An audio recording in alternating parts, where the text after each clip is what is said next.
Hi, I'm Dr. Dellaria. We're showing you the adjuster today, the brimhall adjuster. This is the instrument. This is what it feels like. This brings the bone back into place through a series of impulses, whereas with a manual adjustment, the bone will be brought back with one impulse. So first we're going to find the bones that are misaligned.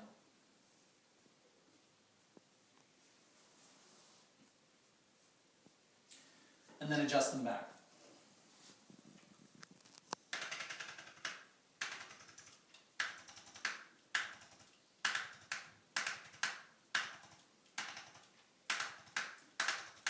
So through a series of impulses, it's bringing the bone back into its correct alignment.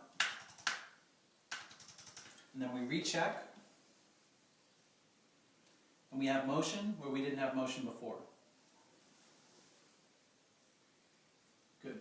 And did that hurt at all? Not at all. Okay, great. So that's using the brimhall adjuster.